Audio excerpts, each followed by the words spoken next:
Welcome back, and I've got another really fun experiment for you today. What I call this experiment is, can a solid object roll uphill?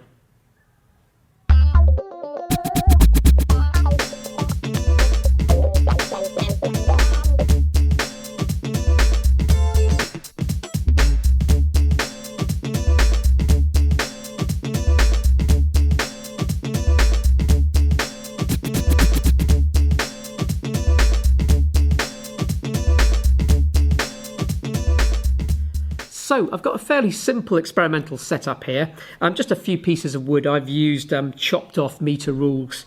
So I've got two of them sellotaped together here to make this V shape, and another three here just to lift this end. So what I've created here is an inclined plane.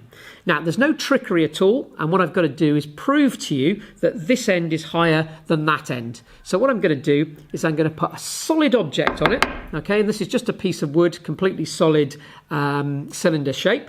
Put it on here and it rolls off. Okay, the fact that it gets faster is the proof that I'm not pushing it. Now I could put it here, but it's going to fall through, so that's why I chose to put it just there to prove that this end is lower. But let's see if we can get a perfectly solid object to roll uphill. Okay, so let's try something different. We've still got our slope. Yep, so it's still downhill that way. And I've got two cones here, back to back, and let's see what happens when we put the two cones on. And that's quite remarkable. This shape, which is completely solid, rolls uphill. So this is a really strange experiment. We've definitely got downhill going that way, but if we take the cone shape and put it on the system, it rolls uphill. So we've got a little bit of explaining to do. So let's start off with a solid cylinder, and it's just a solid piece of wood, this. It will always try to roll downhill. The centre of mass of this, or the centre of gravity we could call it in my lab, will always try to go to a lower gravitational potential energy. So the centre of this, the centre of gravity, the centre of mass, will roll down the hill and off the end. In other words, lowering its gravitational potential energy. But why this one rolls uphill? Well, the key to that is in its shape. Okay, so let's try and explain this lovely experiment. Well, this doesn't disobey the laws of physics at all. It does roll uphill, but the key is its shape and these widening rails.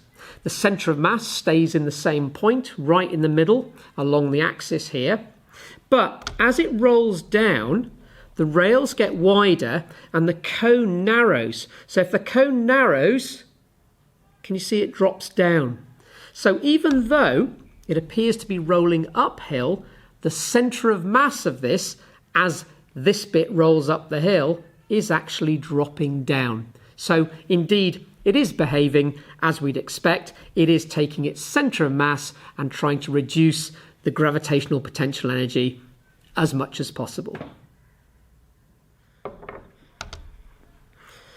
So I hope you enjoyed that rather counterintuitive physics experiment, and I also hope my explanation went some way to explaining it to you. Anyway, that was all good fun. I'll be making another video soon, and I look forward to seeing you then.